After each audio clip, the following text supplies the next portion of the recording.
Let's move overseas now to the war in Ukraine. Russia launched its largest attacks on Kyiv, believe it or not, since the start of the war. Ukrainian officials say at least 17 people were killed and dozens more injured, and those number of dead might actually increase.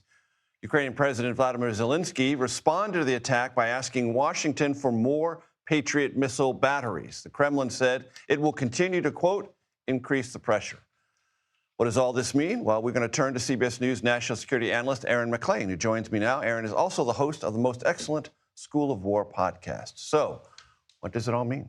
Well, Major, you see Vladimir Putin trying to send a message with the awful strike from last night, both to the Ukrainians, not exactly news there that there are going to be costs for the strategic campaigns they've been running inside Crimea and Russia, but I think more importantly to the United States. It's been a bad few months for Putin. He's got problems in Crimea, he's got fuel shortages in Russia, battlefield progress is awfully slow, and he's losing a narrative war. As a consequence, he wants to switch that narrative right back. And why is Putin losing? The things I keep reading, Aaron, is that the Ukrainians keep, and very rapidly so, developing drones that can inflict real harm inside Russia and in Crimea. Yeah, so the Russians have been doing this inside Ukraine basically the whole war, and what the Ukrainians have developed is the ability to strike back with their own drones, but now their own cruise missiles as well. And there have been spectacular strikes in Moscow and St. Petersburg, and as we said, all across Crimea that are causing real problems for Putin. And there is a window of opportunity here. Things are not as bad for Putin as they were in the fall of 2022,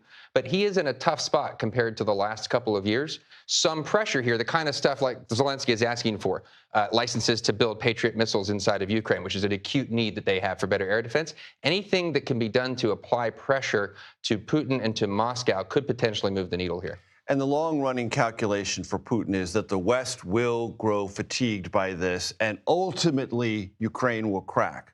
What Zelensky and his intrepid forces keep proving, though, is they're not likely to crack anytime soon. You could argue there's already fatigue in the United States. There's less fatigue in Europe. But yeah, the weakest part of that assessment, I think, is that the Ukrainians are going to crack. There's not a great deal of evidence of that so far. And when we talk about these strikes inside Russia and Crimea, they have an economic consequence, do they not? Absolutely.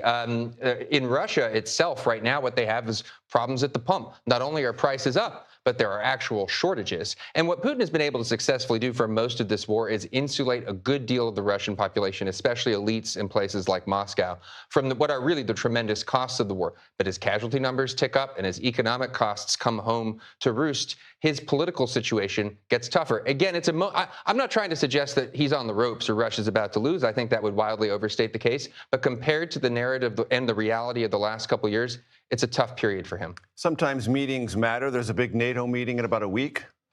This will be a topic. Absolutely. And there are disagreements amongst the NATO countries, obviously, in particular, general attitude of the United States towards Russia versus some of our NATO allies, which take a much harder line in support of Ukraine. Most of those allies are constantly trying to pull us in these days to greater and more resolute support for Ukraine. The president, meanwhile, has his own agenda. On that agenda are things like Greenland and increased NATO burden sharing. So yes, a big meeting and a complicated discussion.